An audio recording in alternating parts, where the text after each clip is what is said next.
Action drama ചിത്രമാണ്. ഒരു പല 100 വർഷങ്ങൾക്ക് മുമ്പേ, അതായത് 1000 വർഷങ്ങൾക്ക് മുമ്പേ ഉള്ള കഥ തങ്കുവ, ആ കഥയും കൊണ്ടാണ് വരുന്നത്. ശിവയാണ് സംവിധായകൻ.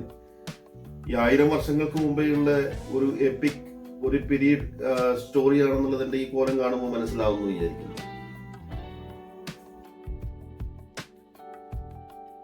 സൂര്യ, ബോബി ഡിയോൾ, ദിശ പടാനി, റിഡിൻ കിങ്സ്ലി, അങ്ങനെ കോവൈ സരള, അങ്ങനെ നീളുന്ന വലിയൊരു താരനിര തന്നെയുള്ള വലിയൊരു സിനിമയാണ്. 350 കോടി രൂപ ചെലവില് 350 കോടി രൂപ ചെലവാക്കിയത് കാണാനുണ്ട് ഈ സിനിമയിൽ. അത്രക്ക് റിച്ച് ആയിട്ടുള്ള, റിച്ച് എന്ന് പറഞ്ഞാൽ ഒരു 1000 വർഷങ്ങൾക്ക് മുമ്പേ ഉള്ള ആ ഒരു പീരീഡൊക്കെ ഉണ്ടാക്കിയത് തന്നെ വളരെ വലിയ എഫേർട്ടാണെന്ന് തോന്നുന്നു. അത്രയും ഗംഭീരമായ ഒരു ആർട്ട് വർക്ക് തന്നെ ഇതിന്റെ പിന്നിലുണ്ട്. അതൊക്കെ ഉഗ്രനാണ്. പക്ഷെ ഈ അലറലാണ് സഹിക്കാൻ പറ്റാത്തത്. ഈ എപ്പിക്കിലേക്ക് പോകുന്നതോടുകൂടി, ഈ പഴയ കാലത്തേക്ക് പോകുന്നതോടുകൂടി അലറൽ സഹിക്കാൻ പറ്റുന്നില്ല. ഇടയ്ക്ക് ഉറക്കം വരുമ്പോൾ ഈ അലറൽ കൊണ്ട് എഴുന്നേക്കാൻ പറ്റുന്നുണ്ട്.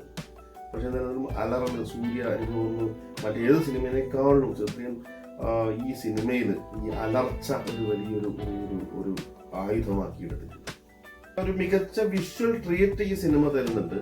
പക്ഷെ ഈ വിഷ്വൽ ട്രീറ്റിനെ ഓവർകം ചെയ്തുകൊണ്ട് ഇതിന്റെ തിരക്കഥയുടെ കഥയില്ലായ്മ അത് വല്ലാതെ അത് അലട്ടുന്നുണ്ട് നമ്മളെ. കാരണം അത്രയ്ക്ക് വീക്കാണ് ഇതിന്റെ തിരക്കഥ. തുടങ്ങുന്ന സമയത്ത് എനിക്ക് തോന്നുന്നു ആ തുടക്കം നമുക്കൊരു വലിയ ഒരു സയൻസ് ഫിക്ഷൻ സിനിമയുടെ ഒരു മൂഡൊക്കെ തന്നിട്ടുണ്ടായിരുന്നു. ഞാൻ ഒരു പ്രതീക്ഷയൊക്കെ ഉണ്ടായിരുന്നു ആ ഒരു ആംബിയൻസ് ഒക്കെ കാണുന്ന സമയത്ത്. കാരണം ഒരു കുട്ടിയെ റഷ്യയുടെ ഒരു ജനറ്റിക്കൽ ലാബാണ് കാണിക്കുന്നത്. ഈ ജനറ്റിക്കൽ ലാബിൽ വെച്ചിട്ട് കുട്ടിയുടെ എന്തോ വ്യത്യാസമൊക്കെ, ജനിത ഘടനയൊക്കെ മാറ്റുന്നു. അങ്ങനെ മാറ്റിയിട്ട് ഒരു പ്രോഗ്രാം ചെയ്യുന്ന രീതിയിലേക്ക്, അല്ലെങ്കിൽ അതിനെ വേറെ എന്തൊക്കെയോ രീതിയിലേക്ക് മാറ്റി എടുക്കുന്ന ഒരു സൂപ്പർ കുട്ടിയായിട്ട് മാറ്റുന്ന തരത്തിലേക്കാണ് ഈ ഒരു പരീക്ഷണം പോകുന്നത്. അവിടെ നിന്ന് ഈ കുട്ടി രക്ഷപ്പെടുന്നത് നേരെ ആ പരീക്ഷണ ലാബിന് പുറത്തേക്ക് ഓടി ഒരു ട്രെയിനിൽ കയറുന്നു. ഈ ട്രെയിനിൽ കയറിയതിനു ശേഷം പിന്നെ നമ്മൾ ഈ കുട്ടീനെ കാണുന്നത് ഗോവയിലാണ്. അത് ഈ ഗോവയില് കഥ നമ്മൾ മലയാളത്തിലാണ് കണ്ടത്. ഈ മലയാളത്തിൽ കണ്ടുകൊണ്ട് ഗോവ ആക്കിയതാണോ അല്ലെങ്കിൽ അത് മറ്റെന്തെങ്കിലും ബുദ്ധിമുട്ടുണ്ടോ എനിക്കറിയില്ല. പക്ഷെ എന്ത് തന്നെയാണ്, റഷ്യ ട്രെയിനിൽ ഇവിടെ വന്നതായിട്ടാണ് നമുക്ക് ഫീൽ ചെയ്യുന്നത്. ഗോവയിലേക്ക് എത്തി കുട്ടി. അവിടെ ഒരു ബൗണ്ടി ഹണ്ടർ എന്ന രീതിയിൽ പ്രവർത്തിക്കുന്ന, ബൗണ്ടി ഹണ്ടർ എന്ന പോലീസിനൊക്കെ വേണ്ടിയിട്ട് ബൗണ്ടി ഹണ്ടർ ആയിട്ട് പ്രവർത്തിക്കുന്ന സൂര്യ എന്ന ഫ്രാൻസിസ് എന്ന് പറയുന്ന ആള്. അവിടെ നമ്മുടെ ദിശ പഠാനി, സൂര്യ കോമ്പിനേഷനൊക്കെ എനിക്ക് തോന്നുന്നു വളരെ അരോചകമായ രീതിയിലേക്ക് നമുക്ക് പോകുന്നുണ്ട്. കാരണം അത്രയും സൂര്യ എനിക്ക് തോന്നുന്നു ഇത്രയും മോശമായിട്ട് മറ്റൊരു സിനിമയിൽ അഭിനയിച്ചിട്ടില്ലാന്ന് തോന്നുന്നു. കാരണം അത്രയും അരോചകമായിരുന്നു അവരുടെ ഒരു കോമ്പിനേഷൻ സീനും പാട്ടും ഇതൊക്കെ അരോചകം തന്നെയായിട്ട് തോന്നിയിട്ടുണ്ടായിരുന്നു. ശിവ എന്താണ് ഉദ്ദേശിച്ചതെന്ന് എനിക്ക് മനസ്സിലാകാത്ത. കാരണം ശിവ ഇതിനെ നമ്മുടെ ഈ രാജമൗലിയെ ഒരു കോമ്പറ്റ് ചെയ്യാൻ വേണ്ടി ശ്രമിച്ചോ എന്ന് എനിക്കറിയില്ല.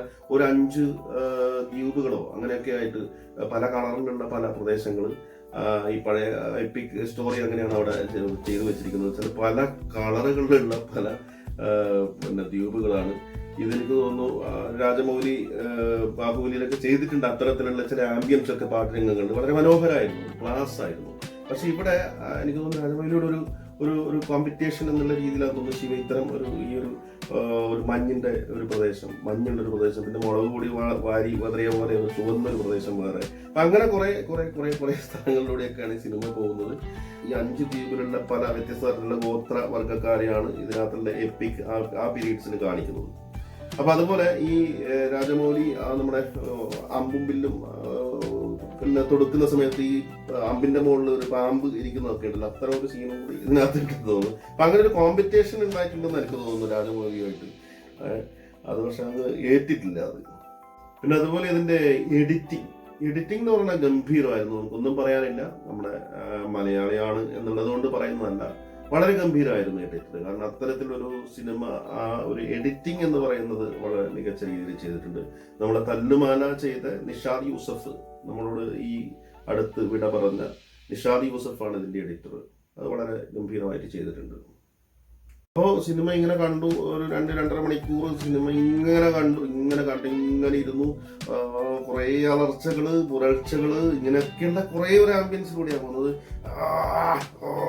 എന്നുള്ള അലർച്ച ഇങ്ങനെ കേൾക്കാം. അതിന്റെ നമ്മുടെ അതിന്റെ ക്ലൈമാക്സിലായാലും ഇതൊക്കെ. പിന്നെ ക്ലൈമാക്സിൽ ഈ ഒരു എപ്പിക്, ഒരു പഴയ കാലവും ഇന്നത്തെ കാലവും തമ്മിൽ കമ്പൈൻ ചെയ്ത് ഇങ്ങനെ കാണിച്ചുകൊണ്ടിരിക്കുന്നുണ്ട്. അതൊക്കെ രസമായിരുന്നു. പക്ഷെ അതൊന്നും നമുക്ക് ഫീൽ ചെയ്യുന്ന രീതിയിലേക്ക് ചെയ്യാൻ പറ്റിയില്ല. കാരണം എന്തുകൊണ്ടെന്ന് വെച്ചാൽ ഇത് നമ്മൾ വൈകാരികമായിട്ട് ഇതിന്റെ തിരക്കഥ നമ്മൾ ടച്ച് ചെയ്തിട്ടേ ഇല്ല. ഈ ടച്ച് ചെയ്യാത്തത് കൊണ്ട് തന്നെ നമുക്ക് ഇതിന്റെ ക്ലൈമാക്സ് ഒന്നും നമുക്ക് ഏശുന്നില്ല. ഇതൊക്കെ ആംബിയൻസ് ഒക്കെ കൊള്ളാം, അങ്ങനെയൊക്കെ ചെയ്തിട്ടുണ്ട്. പക്ഷെ ഇതിന്റെ ഒരു വൈകാരികത, നമുക്ക് അതിന്റെ ഒരു ഫീല് നമ്മളിലേക്ക് എത്തിക്കാൻ ഒരു പക്ഷേ ഇതിന്റെ തിരക്കഥയുടെ പ്രശ്നമായിരിക്കാം ഡയറക്ടർക്ക് സാധിച്ചിട്ടില്ല.